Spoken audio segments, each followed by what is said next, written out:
Well, how's everyone doing? I love this topic we're going to talk about today. I think you will too. So far in this class, we've implicitly assumed that people know the outcome of their decisions. They can evaluate, if I buy something, how much utility I'll get from it. If I'm a producer, I produce things, I'll know what my costs and profits are. But in reality, a lot of times we have to make decisions in the current period where the outcome of those decisions is actually determined in future periods, and we don't know the outcome. So the fact that we don't know the future means we have to take uncertainty about the future into account. We have to make decisions now that have uncertain outcome and evaluate that uncertainty. For example, my uncle, the farmer, has to decide whether to grow soybeans or wheat each year based on his concept of what the future prices of those at harvest time will be and what the weather is going to be like in each of those situations. You buy health insurance without knowing whether you're going to actually need it or not. You buy homeowners insurance without knowing whether you're actually going to have your house burned down or get robbed. So a lot of times there are decisions made in the future, and we want to be able to analyze these.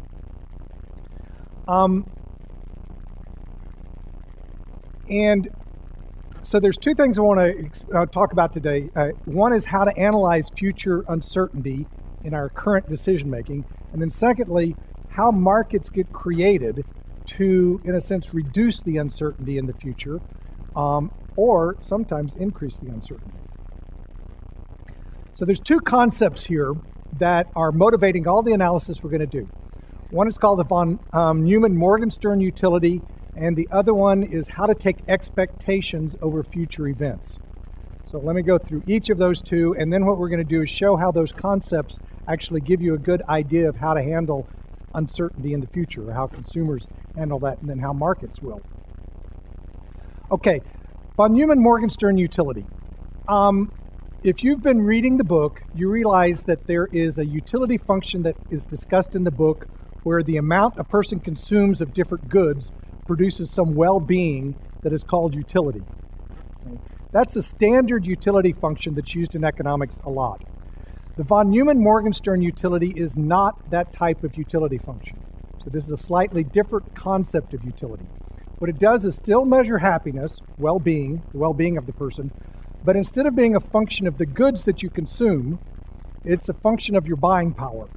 So either income, wealth, net assets, however you want to measure it.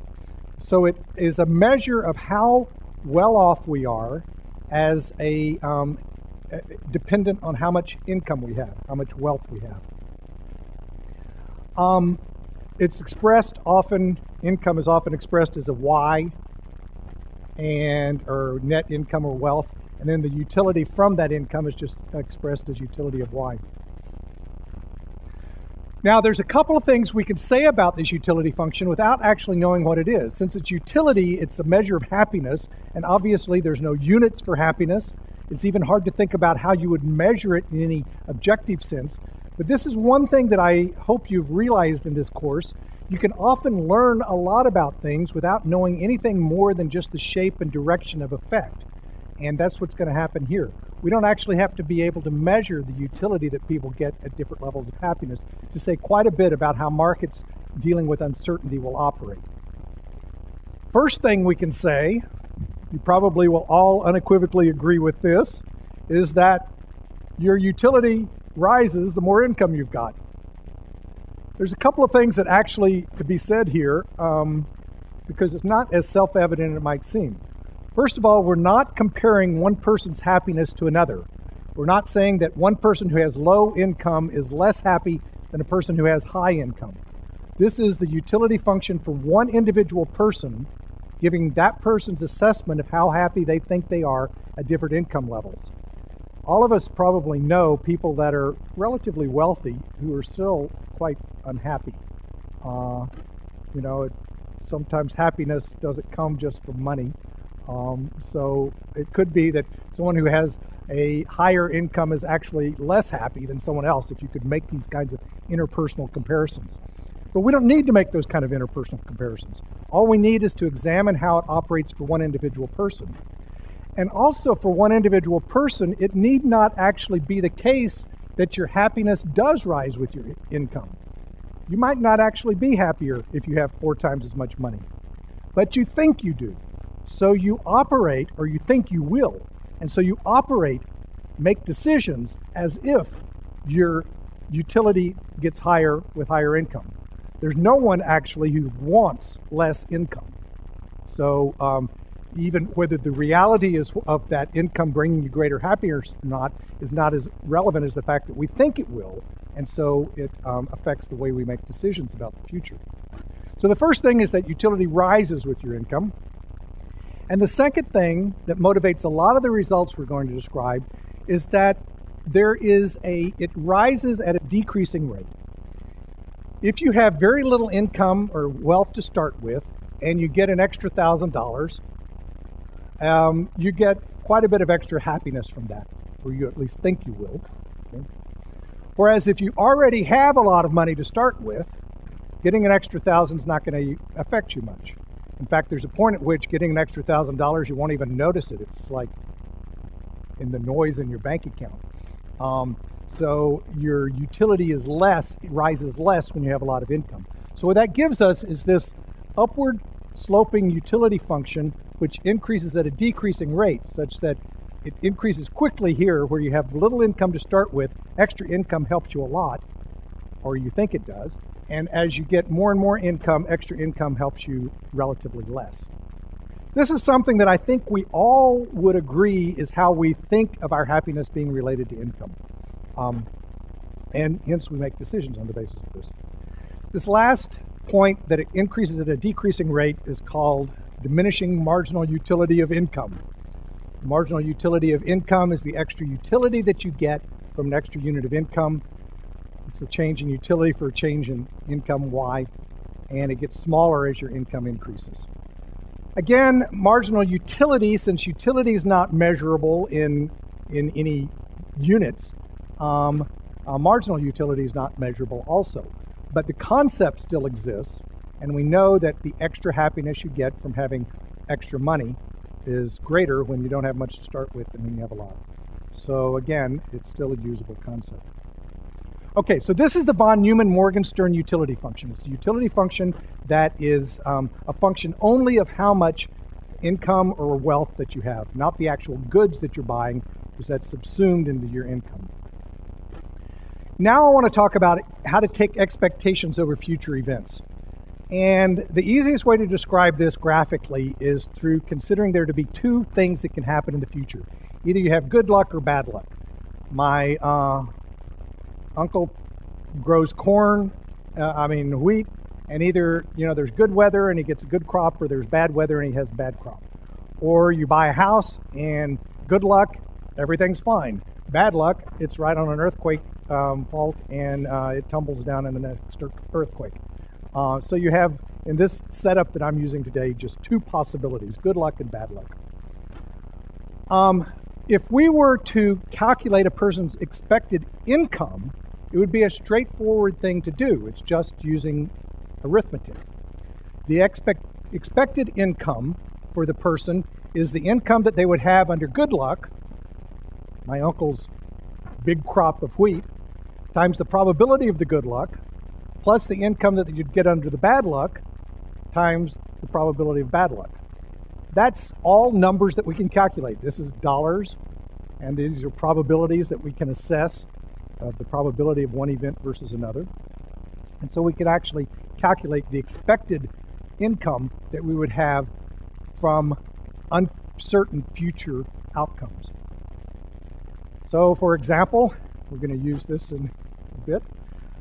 Suppose the probability of good luck is 50-50. So it's a coin toss of whether you're going to have good luck or bad luck occurring. And if you have good luck, your incomes or wealth or whatever you want to call it is 100,000, and bad luck is 50,000. Then you just take the average of those two and you get 75,000 as your expected income. Similarly, if it were an 80% chance of good luck and only 20% chance of bad luck, then you would do exactly the same thing, but just have different numbers here for the percents and end up with a 90%. Notice that the person never actually obtains the expected income. The person either obtains, in this case, 100,000 under good luck or 50,000 under bad luck. The expected utility is simply a summary measure of those two events interacted with the uncertainty associated with it. So the person actually, in this situation, never obtains $90,000 as income. He or she only obtains either 100 or 50. And this is only used for making decisions of examining what does this future uncertainty mean to me. And having higher expected income is better because it's a higher summary measure of all the uncertainty that you're facing. So this is easy to do for income. But what people do, as we know, is maximize their welfare, not necessarily their income. And the two are not exactly the same, as that von Neumann-Morgenstern utility function pointed out. Your utility goes up with income, but not at a constant rate. It goes up at a decreasing rate. So what we also want to be able to do is calculate the expected utility associated with uncertain events in the future. And that's done exactly the same way. The probability of good luck times the utility that you get if you have good luck, which is the utility evaluated at your good luck income, and probability of bad luck with your probability utility at the bad luck income. Now, we can't actually calculate this numerically because, as I've said before, utility has no units. We can't actually measure these things right here, so we can't calculate this expected utility. But we can show it graphically, and we can show some implications of the shape of your utility function for what this must look like. So now I want to graph both expected utility and expected income on our graph of von Neumann-Morgenstern utility. So let's say we have two possibilities, as I've said. Good luck. If you have good luck, this is the utility that the person obtains. This is the income they obtain, and this is the utility they get from that income. If you have bad luck, oops, that's the utility. If you have bad luck, this is the utility that the person obtains, and that's the utility that they get from it. The expectation of each of them is, if it's a 50-50 probability, the expectation of each of them is simply the midpoint on each side. So it's the midpoint between these 2 points and the midpoint between those two. So the expected income is the average of the two good luck and bad luck incomes, and the expected utility is the midpoint between those two. We have a graphical device for showing midpoints. What is it? It's a ray between 2 points, a line between 2 points. Essentially, if we take that point and connect it to this point, if we go halfway up it, that will give us the expected income and the expected utility that the person obtains from that uncertain event. So the ray between the good luck point and the bad luck point gives you the information you need to determine what the expected utility is, because the expected utility for the person is on this ray and just differs depending on what the probabilities are. So example, if the probabilities were not 50-50, but were 80-20, then it just means they're going to be further up on that side of the array. Notice, this is a key to everything that's going to follow. Let's go back. Oops. I told you before that the person never actually receives expected income. They either get this amount or that amount. They don't actually receive this amount. Similarly, they don't actually receive this expected utility. They either get this utility or that utility. But notice that if the person somehow could be given this amount of utility without any uncertainty associated with it, that instead of facing this this income or that income with a 50-50 chance of each, they obtained this amount of income with certainty, what would be their utility? Their utility would be what's read off their von Neumann-Morgenstern. at that amount of utility, at that amount of income, they would actually obtain more happiness than they do in an expectational sense over uncertain events. So this point is below the von Neumann-Morgenstern utility function, which is a measure of the loss in welfare that arises because of uncertainty. If we had this with certainty, we would get this much utility, but because we get it with uncertainty, maybe good luck, maybe bad luck, we have actually a lower expected utility than we would otherwise. And this has ramifications for how people make decisions about the future and how markets for future outcomes get created. And the two we're going to look at are investments and insurance. You make investments now. You might be buying something in the stock market, and you don't know what the future price is going to be. You're hoping the price is going to go up, but it might go down. Or you invest in a firm in hopes that the product will be successful and you'll make a lot of money, but you need not.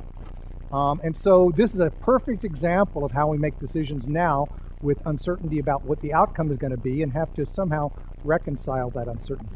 Insurance is the same thing.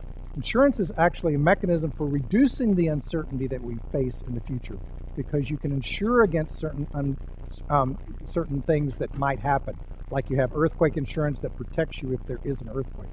So the first one is just an example of how people make decisions and what the consequences of this are in the face of uncertainty. The second one is an example of how markets can arise, new goods can arise to deal with uncertainty. Okay, investments. The main thing to recognize here, or what we're wanting to show, is that it is necessary, if one investment's riskier than another investment, no one will buy the riskier investment unless it obtains a higher expected return. So what it ends up happening is in the marketplace, the only way you can get a higher expected return is to be willing to incur more risk. So there's a continuum of investments that start with a low expected return and low risk up to higher expected return and high risk. And that's an absolute consequence of the kind of analysis we've done with this von Neumann-Morgenstern, that it is necessarily the case that a product that is out there that has higher risk but no higher expected return, no one's going to buy it. So how do we show that? Let's first look at an investment that has a small risk. So if things go well for this investment, you make this amount of money. If things go badly for this investment, you make this amount of money. And there's, again, just to keep things simple, 50-50 chance of each of them. What that means is that the expected utility you get from that investment is on this ray here from between the 2 points, right in the middle of it, because it's 50-50 chance. So the expected return is this amount. Suppose, if good luck, you're going to get a 15% return. Bad luck, you get a 0 return. Then the expected return's half of that, 7.5%. And this is the expected utility from that. So all that's happening is for small risk. Now what I want to do is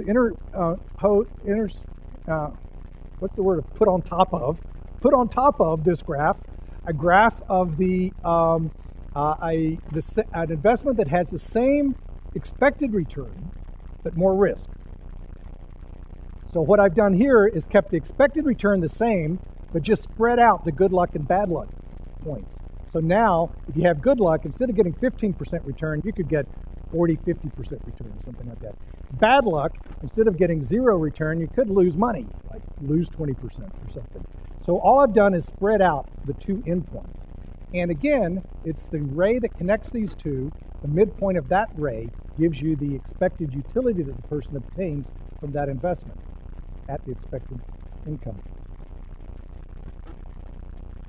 Now, put them both together. See what you see? The expected utility from the investment with a lot of risk is necessarily lower than the expected utility for the investment that has the same expected return but less risk. So no one will buy this investment instrument. No one will make that second investment.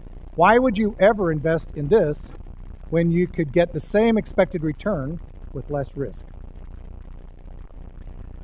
So this means that any entrepreneur who tries to borrow money or put out an investment instrument for other people to buy, if they offer the same level of expected return as other firms do, but with more risk associated with it, no one's going to buy it.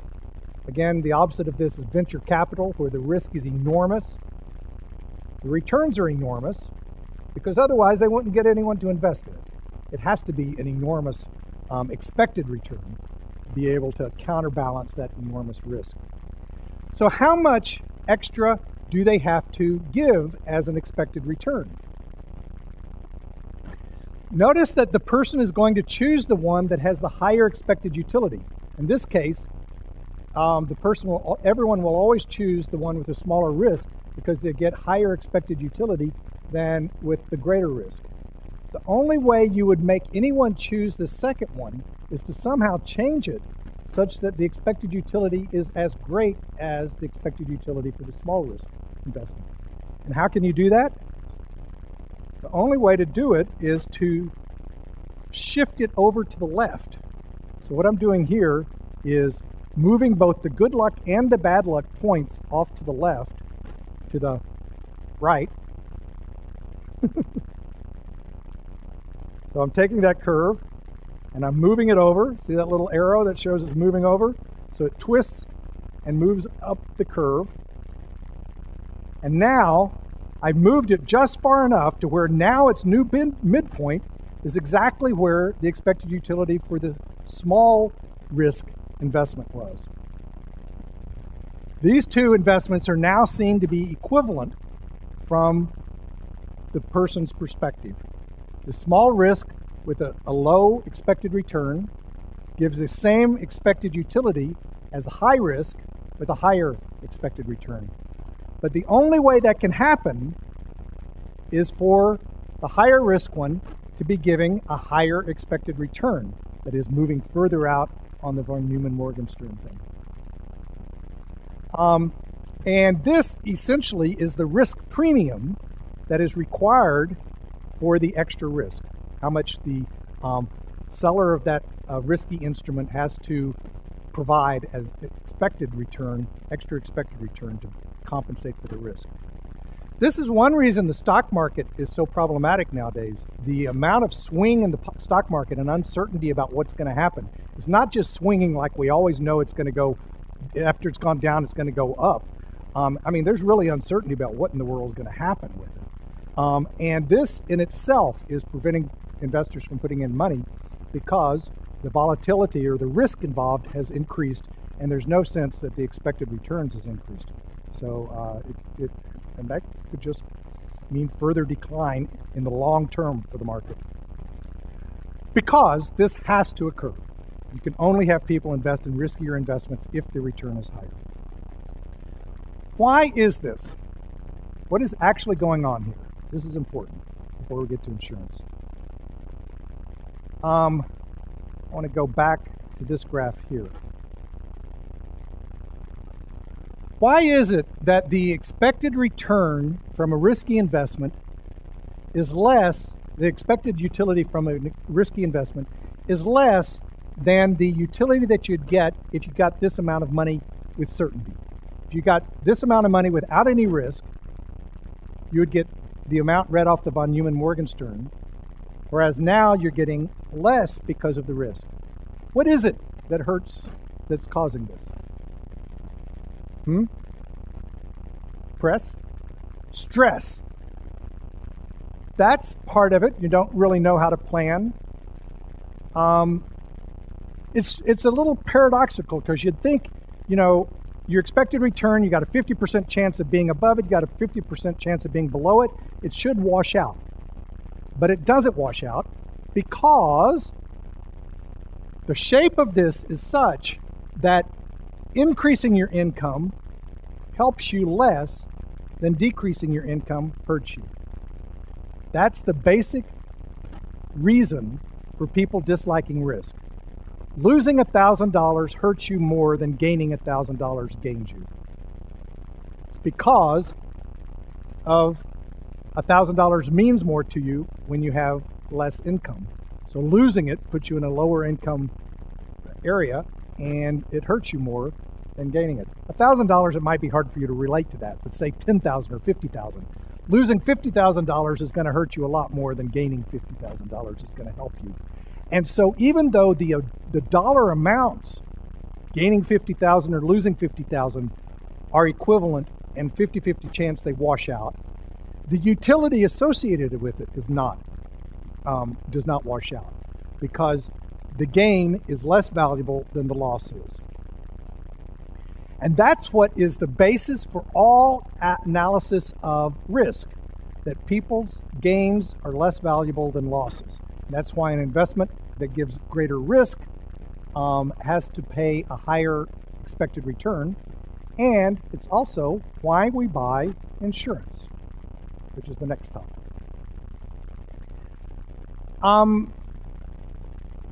This risk that each of us faces,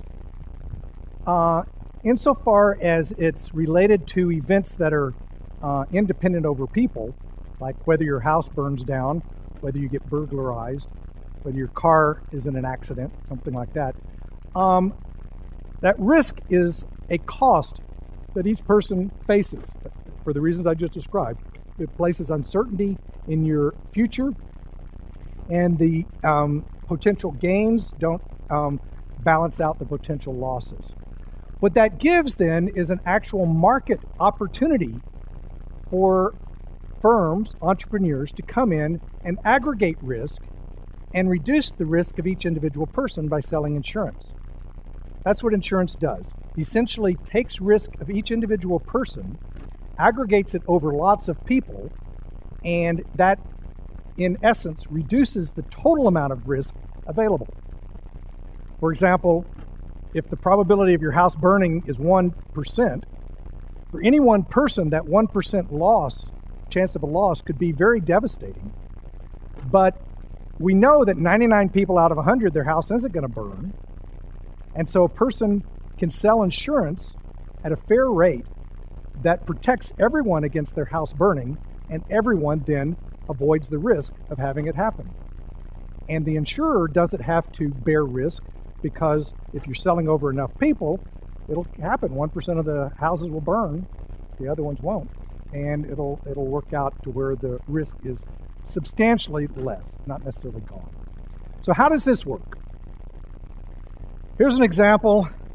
I know this has lots of numbers. I was trying to make this come across meaningfully. And I might have gone overkill here, that you get lost in the numbers. But suppose you got $1 million house, or your assets with your house. Your assets with your house are $1 million. And I'm putting 20% chance of the house burning down. That's extremely high probability of the house burning down, but that's just so I can show it on the graphs. If it did a 1% chance, you wouldn't be able to see the difference in the points. So it's a 20% chance of the house burning down. If your house does burn down, you're still going to have $200,000 in assets. So essentially, your expected loss is the 20% times the loss from 1 million to 200,000, which is 800,000. $160,000 is your expected loss. That's how much the probability of losing times the amount you lose if you lose. And your expected net assets is exactly the formula I did before. The probability of getting $1 million is 80%. So that's 80. And then the probability of ending up with 200,000 is 20%. So that adds another 40. And so your expected net assets are 840,000. So suppose everybody is in this same situation. We've got lots of people with houses that face the same kind of situation. Each of them will be facing a graph that looks like this, where this is the good luck, this is the bad luck. 80% down that ray is where they are for their expected wealth and their expected utility. Okay. Now, suppose we have an insurance company that offers an exactly fair policy. Probably haven't ever heard of an insurance company that does that, but let's suppose there is one that offers a policy that will charge you a premium which is exactly your expected loss. So it doesn't charge you any more in an expectational sense than what the loss is worth. So the premium would be the expected loss. This is a fair policy. The insurance company is going to charge you your expected loss, which is 20% times 800,000, 160,000 as your premium. Again, these numbers are ridiculous, but it's so I can draw them on the graph. And what it'll do is it'll say, you pay me a premium of 160,000, and if your house burns down, I will pay you the full value of your house that was destroyed. The firm breaks even. If it sells many of these policies, the firm will break even because each policy will pay at 160,000. 20% of those policies will have to be reimbursed and 80% won't. And so if it's got enough policies, it'll average out to very close to exactly 20% and 80% that they have to pay. And so they'll be paying out exactly what they've taken in total premiums. So the firm itself is just as well off. It's breaking even. This is what a fair policy is. The question is, will the consumer buy it? And the answer is yes. If the customer were to buy the policy, they would be paying $160 in premiums, subtracted from their wealth of $1 million gives you $840,000 left. This would be their income no matter what happens to their house. If their house burns down, they get reimbursed for the house.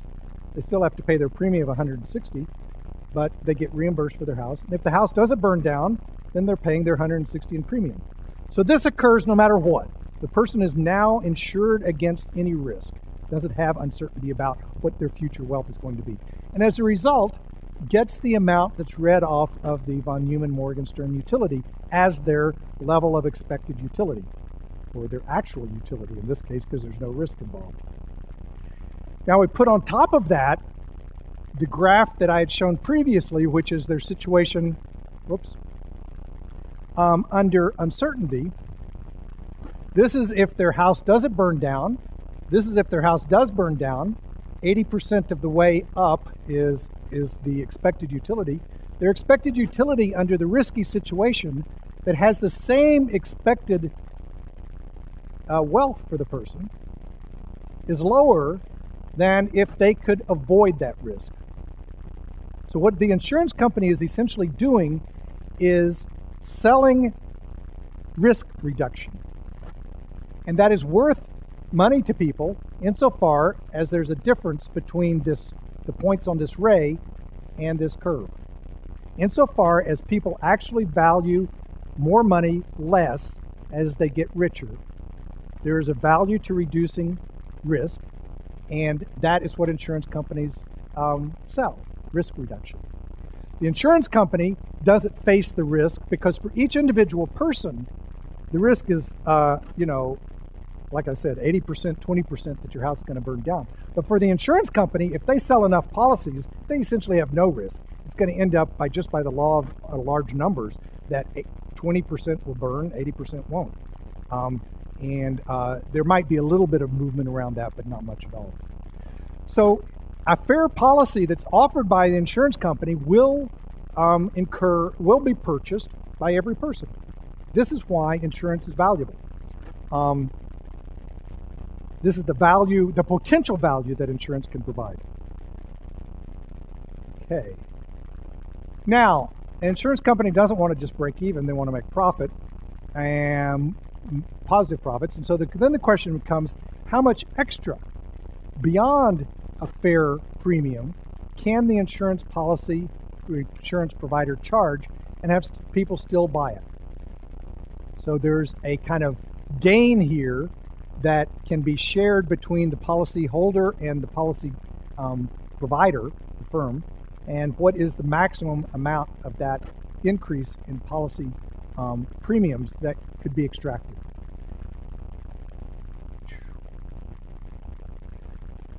We know that Without the insurance, the person's going to get this amount of expected utility.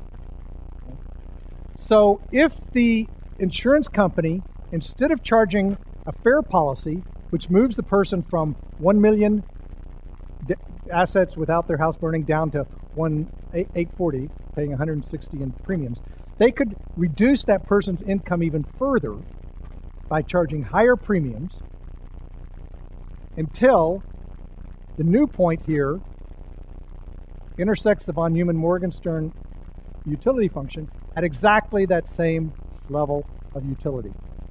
So as long as the insurance company provides greater utility than this point here, which is where the person faces with risk, then the insurance company will get the person to buy it. So the insurance company can offer a fair policy and the person buying it gains this amount, this difference here, or can offer an unfair policy, that is charging more than the fair premium, and that would still induce the person to buy it. The bigger the premium, the less benefit the consumer would get, but would continue to buy it until the premium rose above that amount. This extra difference here is the extra amount over the fair premium. And after that, if the insurance company tried to raise the premium even further, then the person wouldn't buy it. So there's room for the insurance company to make money and the firm and the policyholder to get a benefit from the insurance. And once again, the more competitive the market is, the more the market will move towards consumers getting all the benefit and firms making zero profit. And the less competitive it is, it'll move in the other direction. But this is kind of a concept of what the maximum amount of benefit is that can be obtained. So, this is why we have insurance. And it's popular to dislike insurance companies. I have a tendency in that direction. But we have to recognize that this is actually providing a very useful service. Social Security is another example of this. Social Security, if everyone had to save for their own old age, you don't know how old you're going to get. Some people die young, some people die old, live longer, and you would have to bear the risk of not knowing whether you're going to run out of money or how much you needed to save to deal with that. Social Security is a way to essentially guarantee everyone a particular amount of money for as long as you live, which reduces that risk. That's one of the most important functions of Social Security that the current debate about Social Security is losing. It's not just each person putting in their own money and then getting money back later. It's reducing the risk of how much money you need when you get old and haven't yet died. So it has that very important aggregating function. Okay, why does insurance fail then? How come we have so many problems with health insurance and other forms of insurance? You could see that the collapse in 2008 of our financial system was actually a failure of the insurance markets. I don't know how many of you followed this, but when Lehman Brothers was on the verge of collapse, it was because it had bought insurance from AIG to protect it against default mortgages. They owned a lot of mortgages, and they bought insurance that if the person who holds the mortgage doesn't pay, AIG is going to pay them. And AIG did not live up to its obligations. It had various reasons for that, but that was basically the propagating factor for all this. It was a failure of the insurance system to operate. So this insurance is actually extremely important, and failures of it can be devastating. Failures of it come under a common term that's called moral hazard. I don't know where that term arose. Does anyone know where that term arose? But it's normally the term that's used for things that as soon as people have insurance, the incentives on both sides change. The buyer of the insurance and the seller of the insurance, their incentives change as soon as the policy has been written. And as a result, their actions can change. And it's like a prisoner's dilemma. If everyone knows that in advance, that behavior is going to change afterwards, then the value of the insurance can be reduced, or the profits to the insurer can go down, And the whole extreme outcome would be that the market disintegrates because of inability to deal with these moral hazards. They occur on both sides. For example, insured customers, if you have homeowners insurance, you might, if it's earthquake insurance, you might choose, well, I'm protected from an earthquake, so I don't need to pay to have my foundation bolted, my house bolted to the foundation, which would protect against an earthquake. I already have insurance. So essentially what you're doing here is, because you have insurance, you're actually increasing the potential loss from the unsure event. If you have a car, you don't insure, don't have an alarm system, or if you've got a house, you don't put an alarm system in. If you've got insurance, because if you get robbed, you're going to be covered. This one is a huge one for medical expenses. If you have insurance, you go and use your medical insurance to pay for things that if you had to pay for yourself, you wouldn't necessarily do it. You wouldn't go to the doctor if you had a flu. People would start recognizing that more. And as a result, there's a lot more expenses associated with insured coverage, medical care than uninsured. That, despite the fact that we all want medical care, you got to admit everyone responds to these kinds of incentives. And if you've got insurance, you tend to consume more medical care. So what this does is essentially increase the risk that's associated with getting, or the dollar value that's associated with the risk of illness, because you change consumption patterns based on the fact that you've insured against the risk. The worst part of this, and this is what's occurring now with the Obamacare issue, is consumers wait to buy insurance until they know whether they need it. For example, medical insurance is a great example where often people will go without medical insurance, and then when they start to recognize that they're getting sick or they've got a very expensive disease, they want to have medical insurance and try to get on. A lot of companies allow periodic, every year you can join, and then you can't join in between years. But what it does mean is if you've got a chronic illness, you can wait till the new join period and then join and go ahead. One thing with Obamacare that this became relevant for is that the insurance companies are required to take everyone and can't exempt pre-existing conditions. And so what that means is the strategic thing for everyone to do is to wait until you get sick before you buy insurance. It's just natural. I mean, you don't have to be a genius to figure that out. And so if the insurance company has to take you and can't exempt pre-existing conditions, then the only way to prevent this is to force everyone to buy insurance to start with. Because if it's voluntary when you buy insurance, it's rational then to wait to buy insurance. And this can destroy the entire insurance system. It's no longer insurance because the risk is entirely borne by the insurance company then, because only people who get sick end up buying the insurance. So to keep it as actual insurance, if you're going to force the companies to eliminate the restriction on pre-existing conditions, then you have to also require everyone to buy it. Those two things go hand in hand. You can't have one without the other. So all of these are things that the consumers do to screw up the insurance industry. The insurance companies do things that are equally problematic and can either end up reducing the value of the policy or make the policy so unvaluable that nobody buys it and the market dries up altogether. Essentially, after the insurance company has written the policy, their incentives shift to where they want to get your premium without paying out any money. Again, that's not evil. That's just a normal, it's like anyone has that incentives. It's just where the incentives are. And it takes a huge number of forms in the insurance industry. They deny client medical insurance. How many of you have had, well, personal information, I won't ask you. But medical claims are routinely denied because of interpretations of the policy, that this isn't covered or whatever. And so you think you're covered beforehand, and then you find out later, oh, they didn't cover it. That's just another way of the insurance company providing getting the premiums without paying the amount out. Reasonable and customary rates.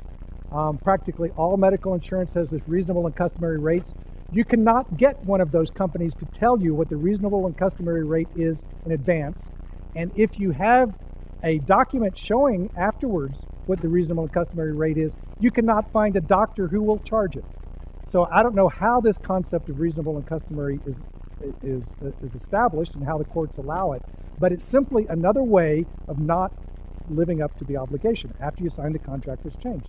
So again, and what it does is reduce the value of your medical insurance, because you know your medical insurance isn't going to really cover all your expenses, and hence you're less likely to buy it. This is why many people do not buy health insurance, because the premiums, given the uncertainty of what's actually going to be covered, are too high. Also, raising premiums after a loss. Auto companies do this all the time. If you have get in an accident, or you get your car broken into, they raise your premiums. This is exactly counter to the concept of insurance.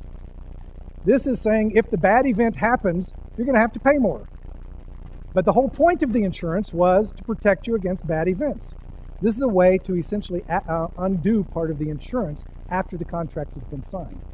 Not covering pre-existing conditions. And the last one is what AIG did, threatened to go bankrupt. This is a real problem with long-term care insurance. I don't know if you've been watching the market for that. A lot of people, there's a large market growing for long-term care, but the concern is that you buy the care when you're in your 50s, you buy the insurance when you're in your 50s, you need it when you're in your 70s, and by then the company that you've been paying premiums all your life, it's highly unlikely they'll still be around, or you're concerned that they won't be around. There's nothing to guarantee that they'll still be there. So the obvious thing that an insurance company would love to do is collect premiums forever and never have to pay out. You know, that's just a regular incentive. All of these things operate against insurance markets operating correctly. This is why we need regulation of insurance markets, and we do have regulation of insurance markets. But the public's awareness of these moral hazards on both sides helps us in the political process of knowing what to do when we elect our insurance commissioners and when we vote for things like Obamacare, that type of stuff. Okay, any questions here? Hang on. Yeah.